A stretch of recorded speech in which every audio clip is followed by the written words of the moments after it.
7 दिसंबर 1941 ये इतिहास का वो आखिरी दिन था जिसके बाद दुनिया का नक्शा हमेशा हमेशा के लिए बदलने जा रहा था।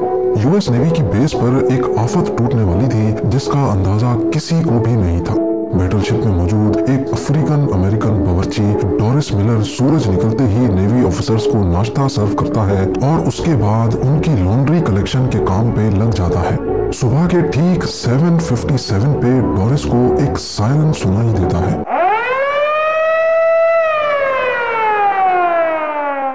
वो सायरन जो शायद कोई भी सेलर अपनी सर्विस में सुनना ही नहीं चाहता। वो फौरन बाहर निकलता है और ये देखकर हैरत ज़दा रह जाता है कि पूरा आसमान जैपनीज बॉम्बर एयरक्राफ्ट से भरा हुआ है। पलक झपकते ही पूरी नेवल बेस पे तो जैसे कोई कयामत टूट पड़ी हो, क्योंकि जैपनीज एयरक्राफ्ट ने चुन चुन कर अमेरिकन शिप्स को तबाह करना शुरू कर दिया। ये हमला यूएस की पर्ल हार्बर बेस पे किया गया था और आज हम जानेंगे कि जापान ने अमेरिका जैसे मुल्क पर हमला करने की इतनी बड़ी हिम्मत क्यों की थी। डोरिस मिलर नामी एक बावर्ची को अमेरिका का सबसे बड़ा अवार्ड क्यों दिया गया और अमेरिका ने जापान पर न्यूक्लियर हमला क्यों। हमारी इस इंटरेस्टिंग कहानी की शुरुआत 1941 में होती है जब वर्ल्ड वॉर 2 में अमेरिका ने चाइना को बचाने के लिए अपना सब कुछ दांव पर लगा दिया था। जी हाँ, वही चाइना जिसके खिलाफ आज 2023 में अमेरिका खुलकर बात करता है। हुआ कुछ यूं था कि वर्ल्ड वॉर 2 को स्टार्ट हुए 3 साल गुजर चुके थे, जिसमें एक साइड पे जर्मनी और इटली थे, जबकि दूसरी साइड पे ब्रिटेन, नीदरलैंड्स और फ्रांस थे। इस जंग में अमेरिका का कोई पार्ट नहीं था। अमेरिका पूरी तरह से न्यूट्रल था, क्योंकि वर्ल्ड वॉर 1 में हुए नुकसानात की वजह से अमेरिका खुद को यूरोप और एशिया में होने वाली जंग से बिल्कुल अलग रखना चाहता था। पर एक मुल्क था जो अमेरिका को मुसलसल सताए जा रहा था और वो था जापान। जापान के पास नेचुरल रिसोर्सेज कम होने की वजह से वो अपने आस पड़ोस के मुल्कों पर धड़ाधड़ कब्जा जमा रहा था ताकि वो अपनी नेचुरल रिसोर्सेज की डिमांड्स पूरी कर सके। कोरिया, ताइवान और चाइना के बड़े इलाकों पर जापान कब्जा कर चुका था। पैसिफिक ओशन में ही जापान के करीब फिलीपींस, मलेशिया और इंडोनेशिया पर भी इसकी नजर थी। पर मसला ये था कि मलेशिया ब्रिटिश कॉलोनी थी, इंडोनेशिया नीदरलैंड्स की और फिलीपीन न्यूट्रल रहने वाले अमेरिका की कॉलोनी थी। इन कंट्रीज को जापान का दूसरे मुल्कों पर कब्जा करना बिल्कुल भी ठीक नहीं लग रहा था, क्योंकि जापान के पीछे असल में हिटलर का हाथ था और हिटलर ब्रिटेन और अमेरिका का दुश्मन था। जापान की ये हरकतें देखकर जुलाई 1941 में अमेरिका ने जापान को ऑयल देना बंद कर दिया। जापान के पास खुद का ऑयल नहीं था, बल्कि उसकी डिमांड का 80% ऑयल वो अमेरिका से ही इंपोर्ट करता था।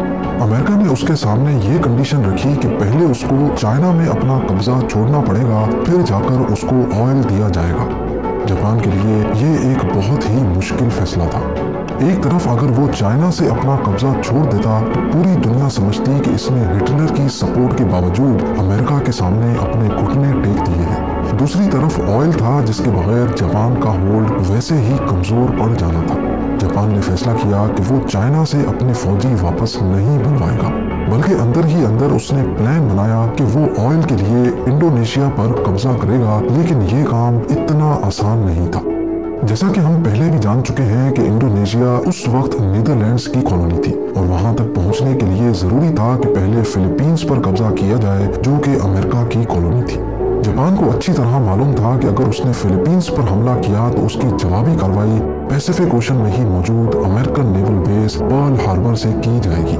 लेकिन क्योंकि जापान के पास अब ऑयल रिजर्व्स तेजी से खत्म होते जा रहे थे और उनके पास हमला करने के सिवा और कोई ऑप्शन नहीं बचा था, फिलीपींस पर नहीं बल्कि पर्ल हार्बर पर। जी हाँ, जापानीज मिलिट्री लीडर ने फैसला किया कि वो अमेरिका की पर्ल हार्बर बेस पे एक सरप्राइज अटैक करके पूरी बेस को ही उड़ा डालेंगे, ताकि उसके बाद जापान आसानी से फिलीपींस पे कब्जा कर सके। जापान अब चुपके से पर्ल हार्बर पर अटैक करने की तैयारी में लग चुका था। उसने अपनी फ्लीट तैयार करना शुरू कर दी, जिसमें 2 बैटल शिप्स, 39 सबमरीन्स, 30 डिस्ट्रॉयर्स और हैरत अंगेज तौर पे 414 बॉम्बर एयरक्राफ्ट थे। इन एयरक्राफ्ट्स को 6 एयरक्राफ्ट कैरियर्स के जरिए पर्ल हार्बर की तरफ रवाना किया गया। दूसरी तरफ अगर पर्ल हार्बर पर खड़ी अमेरिकन फोर्स का अंदाजा लगाया जाए तो इसमें 8 battle ships, 59 anti aircraft ships, 4 submarines और 390 एयरक्राफ्ट थे। देखा जाए तो अमेरिका के पास जापान का हमला नाकाम बनाने के लिए काफी फोर्स मौजूद थी, लेकिन इसके लिए जरूरी था कि इनको पहले से इस हमले की इंफॉर्मेशन मिल जाए। पर जापान ये अटैक हर तरह से सीक्रेट रखना चाहता था, इसीलिए जापानीज कमांडर ने फैसला किया कि हमले से पहले वो किसी किस्म की भी वायरलेस कम्युनिकेशन से दूर रहेंगे। जापान से निकलने वाली फोर्स करीब 8000 किलोमीटर का फासला तय करके अब पर्ल हार्बर से सिर्फ 370 किलोमीटर दूर थी, और यही वो पॉइंट था जहां से एयरक्राफ्ट्स को हमला करने के लिए टेक ऑफ करवाया गया। ये वर्ल्ड वॉर 2 का सबसे बड़ा हमला होने वाला था, जिसमें अमेरिका अभी तक शामिल ही नहीं था। 7 दिसंबर 1941 की सुबह को 7:57 पे 350 जापानीज एयरक्राफ्ट्स ने पर्ल हार्बर पे 2 अलग अलग ग्रुप्स में धावा बोल दिया। अमेरिकन जो इस हमले से बिल्कुल लाइल्म थे, उन पर तो जैसे कयामत ही टूट पड़ी थी। जापानीज एयरक्राफ्ट्स के पहले ग्रुप ने गोलों की बारिश कर दी थी। 45 मिनट्स तक ये पर्ल हार्बर पर हमला करते रहे और फिर वापस चले गए। पहले तो यूं लगा शायद हमला खत्म हो चुका है, लेकिन 10 मिनटों बाद बॉम्बर एयरक्राफ्ट्स का दूसरा ग्रुप आया और बची कुची नेवल बेस को भी गोली बरसा कर तबाह कर दिया। पूरे 1 घंटे और 15 मिनटों तक ये हमला जारी रहा, जिसमें जापान का पलड़ा हर तरह से भारी था। अमेरिका की 20 वेसल्स, 8 बैटलशिप्स और 300 से भी ज्यादा प्लेन्स को खड़े खड़े तबाह कर दिया गया था। जमीन को आग और आसमान को काले धुएं के बादलों ने छुपा दिया था। इसी दौरान अमेरिका की एक बैटलशिप में अफ्रीकन अमेरिकन बावर्ची डोरिस मिलर भी था, जिसका जिक्र हमने वीडियो की स्टार्टिंग में किया था। लॉन्ड्री कलेक्शन के दौरान डोरिस को एक सायरन सुनाई दिया। ये खौफनाक सायरन सुनकर जब तक वो बाहर आता, एक जापानीज टॉर्पेडो मिसाइल उनकी शिप पर आ लगा, जिसमें शिप कैप्टन समेत बहुत ऑफिसर्स जख्मी हो गए। डोरिस ने अकेले जख्मियों को सेफ जगह पे शिफ्ट किया और फिर एंटी एयरक्राफ्ट मशीन गन पे जाकर खुद जापानीज एयरक्राफ्ट्स पर पलट कर वार किया। उसने बगैर ट्रेनिंग के टोटल 6 जापानीज तैयारे मार गिराए थे, जबकि इस हमले में जापान ने टोटल 29 एयरक्राफ्ट्स खोए थे। डोरिस मिलर पहला अफ्रीकन अमेरिकन था जिसको बाद में नेवी क्रॉस दिया गया। ये अवार्ड यूएस नेवी का सबसे बड़ा, जबकि यूनाइटेड स्टेट्स में मेडल ऑफ ऑनर के बाद दूसरा बड़ा अवार्ड है। 1 घंटे 15 मिनट हमला आवर होने के बाद जापानीज एयरक्राफ्ट तो वापस चले गए, लेकिन वो अब अमेरिका को भी वर्ल्ड वॉर 2 में धकेल चुके थे। वही अमेरिका जो इस हमले से पहले वर्ल्ड वॉर 2 में शामिल ही नहीं था। अमेरिका ने पर्ल हार्बर पर हमले के अगले ही दिन जापान को सबक सिखाने का फैसला कर दिया और उनके खिलाफ खुली जंग का ऐलान भी कर दिया। अगले 3 महीनों तक अमेरिका अपनी नेवल बेस को वापस रीस्टोर करने में लगा रहा। खुशकिस्मती से कई शिप्स शैलो वाटर में डूबी थीं जो रिपेयर के काबिल भी थी। 4 महीनों के बाद अमेरिका ने जापान पर वैसे ही हमला किया जैसे उन्होंने पर्ल हार्बर पे किया था। जी हाँ, अप्रैल 1942 में अमेरिका ने जापान के कैपिटल टोक्यो पर बमों की बरसात कर दी। ये अमेरिका का वर्ल्ड वॉर 2 में किया जाने वाला पहला हमला तो था, लेकिन इसके बाद अमेरिका ने बस नहीं की। अगले 4 सालों तक जापान और अमेरिका की शदीद लड़ाई चलती रही, जिसमें अब अमेरिका का पलड़ा भारी था। जापान इस जंग में बहुत कमजोर हो चुका था, लेकिन वो किसी सूरत हार नहीं मान रहा था, अमेरिकन के सामने सरेंडर नहीं कर रहा था।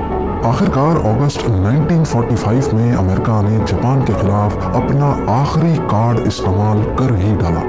6 अगस्त 1945 को सुबह के 8 बजे जापान के हिरोशिमा शहर के ऊपर एक Boeing B-29 super fortress aircraft देखा गया। इस जहाज ने 4400 केजी वजनी लिटिल बॉय नामी बॉम्ब हिरोशिमा के ऊपर गिरा डाला। एग्जैक्टली 43 सेकंड्स के बाद एक जोरदार धमाका हुआ और सब कुछ वाइट हो गया। उसके बाद एक फायरबॉल जमीन से आसमान की तरफ गया, जिसने जमीन का टेम्परेचर 5000 डिग्री सेल्सियस तक पहुंचा दिया। ये हिस्ट्री का पहला न्यूक्लियर अटैक था, जिसने सिर्फ एक चुटकी में ही पूरे हिरोशिमा पर 80% से भी ज्यादा बिल्डिंग्स को मिट्टी का ढेर बना दिया। जापानीज मिलिट्री लीडर्स के तो जैसे पैरों तले जमीन ही खिसक गई थी। अभी वो कुछ और समझते कि 3 दिनों के बाद 9 अगस्त को अमेरिका ने जापान के शहर नागासाकी पर भी न्यूक्लियर बॉम्ब गिरा दिया। ये मार्क 3 बॉम्ब था, जिसका कोड नेम फैट मैन रखा गया था। 4670 केजी वजनी इस बॉम्ब ने गिरते ही पूरे शहर को सफाए हस्ती से ही मिटा डाला। ये वो 2 न्यूक्लियर बॉम्ब्स थे जो इंसानों पर इस्तेमाल होने वाले पहले और आखिरी बॉम्ब्स थे। एक अंदाजे के मुताबिक हिरोशिमा और नागासाकी के हमलों में 2,60,000 के करीब लोग मारे गए। इस हमले के अगले ही हफ्ते जापान ने अमेरिका के सामने सरेंडर कर लिया और इसके साथ ही वर्ल्ड वॉर 2 भी अपने अंजाम को पहुंची। उम्मीद है ज़ेम टीवी की ये वीडियो भी आप लोग भरपूर लाइक और शेयर करेंगे।